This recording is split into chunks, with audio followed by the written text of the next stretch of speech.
आपला बाप सागर बंगल्यावर बसलाय. सांगते कोण? चिल्लर. आपला बाप सागर बंगल्यावर. मी परेशान आहे म्हणलं, मला जेवढं कळतंय नारायण भाऊचा पत्ता तर कणकवली आहे. पत्ता बदलला असला तर काय सांगता येते. मग तुम्ही विचार करा का या सरकारने तुम्ही मतदान कराल का जो आपल्या पोट्याला लंगलंग फिरून राहिला. आम्ही फक्त भावनिकतेचं राजकारण करत नाही, आम्ही दिशाभूल करून राजकारण करत नाही. समाजाचे प्रश्न, समाजाचे हक्क, समाजाचे अधिकार, इथले असलेल्या शोषित वंचित घटकाचे हक्क आणि अधिकार टिकून राहिली पाहिजे यासाठीची लढाई लढण्यासाठी आम्ही राजकीय भूमिका घेतोय. की फडणवीस साहेब तुमच्यापाशी अशी कोणती आहे साबण, आमची म्हैस वांजोटी आणि तुमचा हल्या गाबन. पंतप्रधानांनी दादांवर भ्रष्टाचाराचे अजून नुसते सुरूच केलते आरोप. पंतप्रधानांनी दादांवर भ्रष्टाचाराचे अजून नुसते सुरूच केलते आरोप. तर 2च दिवसात हात मिळवून मी तुमच्या सोबत येतोय असा दादांनी लगेच पाठवून दिला निरोप. का पोलिसांबद्दल भीती वाटत नाही? कुणीही लुंगा सुंगा उठतो आणि पोलिसांच्या वर्दीवर बोलतो. ज्याची ऐपत नाही, ज्याची बौद्धिक क्षमता नाही असा उठतो आणि पोलिसांबद्दल बोलतो. ती तिकडून कोकणातली आलेली चिल्लर 4 आणि 12 त्यांनी उठायचं आणि बोलायचं. काय सांगतात पोलिसांचं? आता मी काय म्हणलं इज्जतीनं, ए बाबा रेकॉर्ड करा रे तुम्ही, पुण्याला पुढे नको. तुमचं काम आहे रेकॉर्ड करायचं. तुम्हाला ऑर्डर आहे, रंग सावळा, सशक्त बांधा, मध्यम उंची, केस कुरळे, पोशाख साडी, भाषा मराठी, सदरील वर्णनाची व्यक्ती आपल्या हद्दीत आल्यावर तिचं भाषण ध्वनिचित्र मुद्रित करावं. ती व्यवस्था नसेल तर ध्वनी मुद्रित करावं. तीही व्यवस्था नसेल तर टंकलिखित करावं. काहीही करावं पण भाषण रेकॉर्ड करावं. आहे की नाही? तुम्हाला ऑर्डर करावं. तुम्ही काय बिघडतंय त्यानं? पण ते काय सांगायला लागले? त्यांनी धमक्या द्यायला सुरुवात केली. पोलिसांनाच धमक्या द्यायला सुरुवात केली आणि कार्यकर्त्यांना सांगायला लागले, काय राडा करायचाय ते करा, अजिबात घाबरायचं नाही. आपला बाप सागर बंगल्यावर बसलाय. सांगते कोण? चिल्लर. आपला बाप सागर बंगल्यावर. मी परेशान आहे म्हणलं, मला जेवढं कळतंय नारायण भाऊचा पत्ता तर कणकवली आहे. पत्ता बदलला असला तर काय सांगता येते. बघितला पत्ता तपासून तर तिकडं सागर बंगल्यावर तर देवा भाऊच. काय लोक आहेत. बापाचा सुद्धा विसर पडावा ह्यांना. काय काय लोक आहेत हे. पुढे त्यानं सांगायचं, ए कुठल्या बदली करून टाकेल रे. पोलिसांना धमक्या. काय व्हिडिओ रेकॉर्ड करता? माझा व्हिडिओ रेकॉर्ड करून काय तुम्हाला तुमच्या बायकोला नेऊन दाखवायचंय का? भाषा. पोलिस हो, लक्षात ठेवा तुमचा किती अपमान केलाय ते. कशा पायी ह्याचा व्हिडिओ रेकॉर्ड करेल बरं कोणी? असा कोण चिकना बाण तर ना असा सुरू झाला म्हणता म्हणता संपत आहे असं कोण? हा दादा हो, या देशात सगळ्यात मोठा कायदा आहे, या देशात सगळ्यात मोठी वर्दी आहे आणि त्या कायद्याचा अपमान जर होत असेल, त्या कायद्याचा मान सन्मान जर इथली सरकार पक्षातली लोक ठेवू शकत नसतील तर अशा लोकांना सत्तेत राहण्याचा अधिकार नाही, त्यांना खाली खेचावं लागेल. त्या काळी कपाशीचा दरही तो कपाशीला तर पांढरं सोनं म्हटलं जायचं. आता सोनं 78,000 रुपये तोळा झालंय आणि कपाशी 6,000तच भिरभिरतीये. कापूस वेचणीचा दर त्यावेळी 3 रुपये किलो होता. आज कापूस वेचणीचा दर 10 रुपये किलो झालाय. त्यावेळी डीएपीचं पोतं 560 रुपयाला होतं. आज तेच डीएपीचं पोतं 1900 रुपयाला झालंय. 75 वर्षामध्ये शेतकऱ्यांच्या कुठल्याही वस्तूवर कुठलाही कर लावला गेला नव्हता. आता प्रत्येक गोष्टीवर 18% जीएसटी लावला जातोय. लाखाची खतं घेतली तर शेतकऱ्यांच्या केशातनं 18,000 काढून घेतले जात आहेत आणि किसान सन्मान निधीच्या नावाखाली 6,000 परत देत आहेत. 12,000 खिशात ठेवतायत. शेतकऱ्यांना देता काय तुम्ही? 2014ला 15,000 रुपयाला बैल मिळत होता. आज एका बैलाची किंमत 55,000 रुपये झाली आहे. मरळकचा शेतकरी हिरो होंडा विकत घ्यायला गेला तर त्याला 2014ला 55,000 हिरो होंडा मिळायची. त्यात 60 रुपये लिटरचं पेट्रोल टाकायचा आणि तो तराट नांदेडला पोचायचा. आता हिरो होंडाची किंमत झाली 1,10,000 रुपये आणि पेट्रोलची किंमत झाली 110 रुपये लिटर. ते फिरकना झालंय नांदेडकडे. जगणं महाग करणारी महागाई तुम्ही चालू केली. पूर्वी 2014ला तो सिलेंडर 400 रुपयाला होता, आज तो 1200 रुपयाला झालाय. कुठली कुठली गोष्ट ठेवली तुम्ही? तेलाचा डबा 1600 रुपयाला होता, आज 2200 रुपयाला झालाय. खोबरं 120 रुपये किलो होतं, आज 220 रुपये किलो झालंय. चना डाळ 68 रुपये किलो होती, आज 120 रुपये किलो झालीये. तूर डाळ 80 रुपये किलो होती, आज 180 रुपये किलो झालीये. काय मिळालं शेतकऱ्याला? काही नाही, काही नाही. दिवाळीच्या 2 दिवस अगोदर स्पेनच्या राष्ट्राध्यक्षासमोर नरेंद्र मोदीनं गुजरातमध्ये टाटा एअरबसच्या प्रोजेक्टचं उद्घाटन केलं. तो प्रोजेक्ट आपल्या महाराष्ट्राचा होय आणि तो नागपूरला होणार होता. आपले शेतकऱ्याचे इंजिनियर झालेले, ITI झालेले, पॉलिटेक्निक झालेले पोट्टे इथं लागले असते. तो प्रोजेक्ट देवाभाऊनं नरेंद्र बापूच्या पायात ठेवला का घेऊन जा. मग तुम्ही विचार करा का या सरकारले तुम्ही मतदान कराल का जो आपल्या पोट्याले लंगलंग फिरून राहिला. म्हणजे बहिणीले पैसे दिले, भाचे लंगलंग फिरून राहिले. आणि जवयाचा तर विषयच नाही. जवळ रात्र स्प्रिंकलर पलटवायला जाते वावरात. आता 3 दिवस लाईन शेतकऱ्याले रात्री आहे आणि 3 दिवस दिवस आहे. साहेब, एक महाविकास आघाडीत शेतकऱ्याला 24 तास लाईन भेटली पाहिजे. पोलीस प्रशासनाला 4 दिवस वेटीस धरून आम्ही खात नाही, तुला पण पिऊ देत नाही म्हणून वेटीस धरलं या गिजड्यांनी. तुझ्यात जोर आहे का हे समज.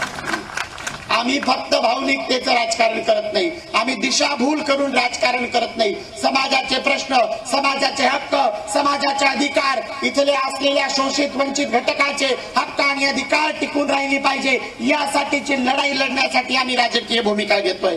पण केवळ अपप्रचार करणं, कारण यांच्याजवळ दुसरं साधन नाहीये, तुमच्याजवळ खरं काहीच नाहीये, तुम्ही बोलणार काय? त्याच्यामुळं खोटं खोटं पसरवण्याचं काम जर करत असाल तर त्या खोट्या नाट्याचं उत्तर देण्यासाठी मी तर तयारच आहे. पण समोर गेल्या 5 दिवसापासून खांद्याला खांदा लावून भिडणारे आमचे हे सगळे सच्चे समाज सैनिक आणि संविधानाचा आदर करणारे तयार आहेत. तुझ्याकडे जर भूमिका असेल तर ये आणि बोलून दाखव. काय करतायत? तुम्हाला उमेदवारी मिळाली, तुम्हाला उमेदवारी मिळाल्यानंतर तुमच्याकडे मनी मसल्स पॉवर आहे. तुम्ही गाड्यांचे ताफे काढले, तुमच्या संस्थांमधले सगळे पगारी चाकरमानी जे सकाळ संध्याकाळ येऊन हाजी सलाम करून जातात, अशांना तुम्ही वाड्या वस्त्यांमध्ये पाठवतायत. आणि हे काय करतायत? अरे ज्या समाजासाठी, ज्या समाजाच्या भूमिकांसाठी आणि न्यायासाठी आम्ही रस्त्यावरची लढाई लढतोय, 18 MM पावसामध्ये 14 किलोमीटर पायी चालत जातोय, अंगावर पाऊस झेलतोय, त्याच समाजाची बदनामी करण्याचं काम. अहो काँग्रेसचे उमेदवार महोदय, तुमचा जेवढं वय आहे ना तेवढी वर्ष झाली मी पावसात आणि रस्त्यावर लढते. अबे धर्मांधतेची नशा अशी काय दाटली, बेरोजगार झाले तरुण, अर्थव्यवस्था फाटली. सांगा तिले शिवाले कोणता अनुदाबन, आमची म्हैस वांजोटी आणि तुमचा हल्या गाबन. अरे देशाचे तुकडे सांगा कसे जोडू, मणिपूरचे तुकडे सांगा कसे जोडू, पुस्तकावरली GST कोणत्या खोरोबर न खोडू, आणि बाकी कायले ठेवलं हो मग मुर्द्यावरचं कफन.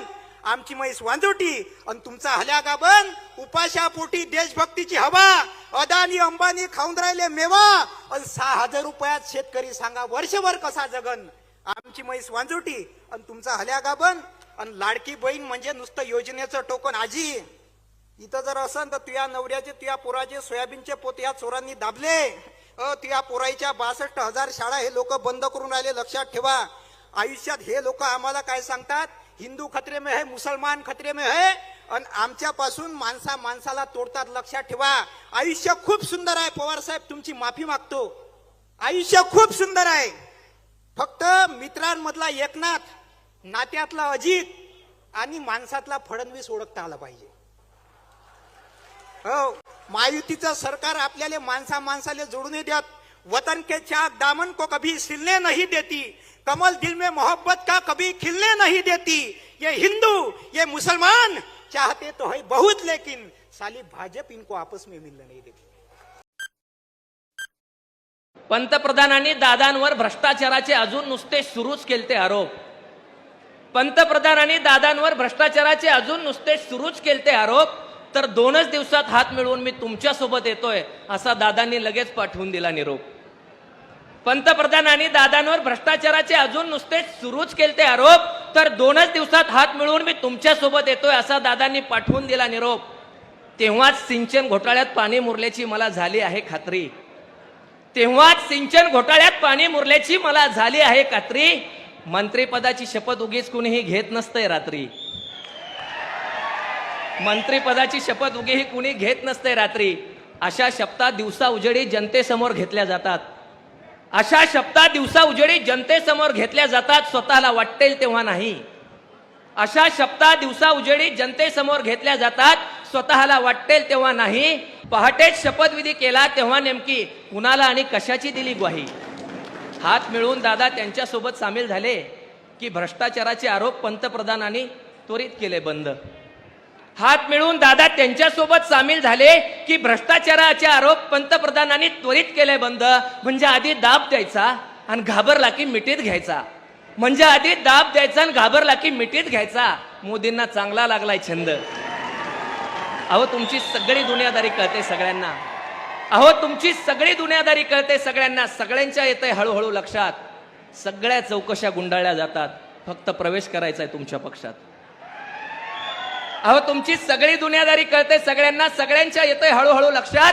सगळ्या चौकशा गुंडाळल्या जातात, फक्त प्रवेश करायचा आहे तुमच्या पक्षात. न खाऊंगा न खाणे दूंगा म्हणता, मग कुठे पारदर्शकता कारभारात. न खाऊंगा न खाणे दूंगा म्हणता, मग कुठे पारदर्शकता कारभारात. एकाही रुपयाची अफरातफर नाही असं एक तरी डिपार्टमेंट आहे का तुमच्या सरकारी दरबारात. एकाही रुपयाची अफरातफर नाही असं एक तरी डिपार्टमेंट आहे का तुमच्या सरकारी दरबारात. अहो ईडी ती ईडीच सत्ताधाऱ्यांच्या नादानं कधीच शहाण्यासारखी वागली नाही. ईडी ती ईडीच सत्ताधाऱ्यांच्या नादानं कधीच शहाण्यासारखी वागली नाही. खऱ्याच्या मागे लागली सीबीआय, पण कधी खोट्याच्या मागे लागली नाही. या स्वायत्त संस्था राहिल्या आहेत केवळ स्वायत्त म्हणून नावाला. या स्वायत्त संस्था राहिल्या आहेत केवळ स्वायत्त म्हणून नावाला.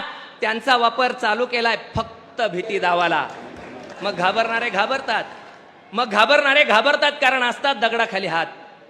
मग घाबरणारे घाबरतात कारण असतात दगडाखाली हात. नाहीतर माना खाली घालून बसले नसते. नको तिथं घुसले नसते. स्वभावाप्रमाणे भिडले असते केंद्राच्या मनमानी सत्तेला. कारण जेव्हा सत्य असते मुंगी तेव्हा घाबरत नसते हत्तीला.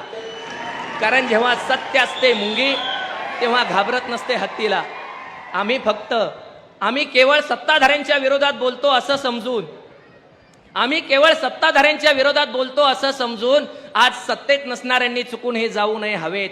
आमच्यासाठी सब घोडे 12% कुणीही धुतल्या तांदळाचे नव्हेत. हळूहळू सगळ्यांचीच प्रकरणं येणार आहेत बाहेर.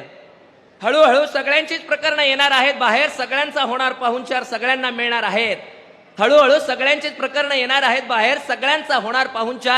सगळ्यांना मिळणार आहेत. कारण अजूनही भारतामध्ये कुपोषणानं लाखो मुलं मरतात. मग 70 वर्ष झाली सांगा नेते काय करतात. भारतामध्ये दर तासाला 4 होतात रेप. विज्ञानाची गेली चंद्रा मंगळावरती झेप, पण भारतामध्ये दर तासाला 4 होतात रेप. मग कोण आहे निश्चिंत सांगा, कोण आहे सेफ. दारिद्र्याच्या रेषेवरती स्वातंत्र्याचा अत्तर. फक्त 70 झाली श्रीमंत वर्ष होऊन गेली 70. अजूनही का होतात शेतकऱ्यांच्या आत्महत्या, मला उत्तर पाहिजे उत्तर. अजूनही का होतात शेतकऱ्यांच्या आत्महत्या, मला उत्तर पाहिजे उत्तर. पण उत्तरच द्यावी लागू नयेत म्हणून पत्रकार परिषदाच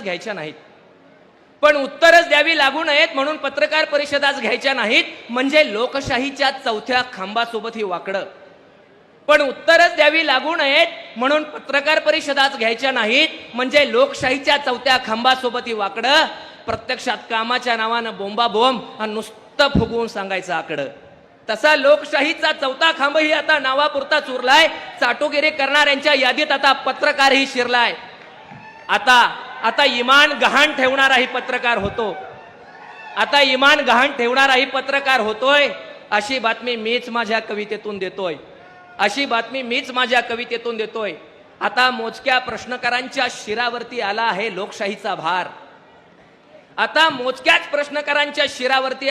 लोकशाहीचा भार. साहित्यिकांनो लेखणीला लावा अजून धार. कारण यांना नुसती सवय लागली आहे सभांमधल्या भाषणांची, नेत्याला जाण हवी देशापुढील प्रश्नांची. नुसती मंदिरे मडली सोन्याने, शाळेची पडली भिंत. नुसती मंदिरे मडली सोन्याने, शाळेची पडली भिंत. उघड्यावर भरते शाळा, कोणाला नाही खंत. म्हणे मोफत मध्यान्नाचे भोजन, म्हणे मोफत मध्यान्नाचे भोजन. काय त्या मध्यान्नाचा दर्जा, त्याला खाता खाईना कुत्रे. म्हणे मोफत मध्यान्नाचे भोजन, काय त्या मध्यान्नाचा दर्जा, त्याला खाता खाईना कुत्रे. अडाणी शिक्षण मंत्री आखतो देशाची शिक्षण सूत्रे. बघा बघा कोणाच्या हाती आपण देशाची देतो सूत्र. बघा कोणाच्या हाती आपण देशाची देतो सूत्र.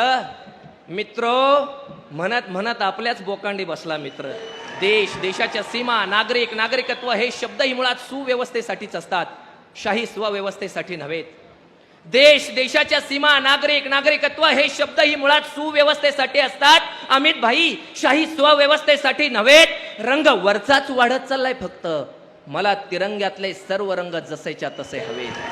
कारण एक माणूस धर्म सोडला तर कोणत्याही धर्माची कट्टरता म्हणजे रक्ताचा सडा. कारण एक माणूस धर्म सोडला तर कोणत्याही धर्माची कट्टरता म्हणजे रक्ताचा सडा. म्हणून असं काही होण्याआधी जरा विचार करा थोडा. ही भारताची पवित्र भूमी जिला आई म्हणतो आपण, ही भारताची पवित्र भूमी जिला आई म्हणतो आपण. इथं सगळ्यांच्याच पूर्वजांनी सांडलं आहे रक्त, सगळ्यांच्याच पूर्वजांनी गाळला आहे घाम. ही भारताची पवित्र भूमी जिला आई म्हणतो आपण. इथं सगळ्यांच्याच पूर्वजांनी सांडलं आहे रक्त, सगळ्यांच्याच पूर्वजांनी गाळला आहे घाम. आता हिंदू मुस्लिम वाद करून, जाती धर्मात भेद करून शक्य तरी आहे का सशक्त भारताच्या निर्माणाचं काम? शक्य तरी आहे का सशक्त भारताच्या निर्माणाचं काम? तरीही ज्यांना ठेवायचे त्यांनी त्यांच्या मनामध्ये ठेवा त्यांचे सर्व धर्म पंथ. घरामध्ये जरूर ठेवा सर्व धर्म ग्रंथ, पण मेंदूवर कोरून घ्या माझे हे विधान. देशाच्या पुढे राहील फक्त संविधान. देशाच्या पुढे राहील फक्त संविधान.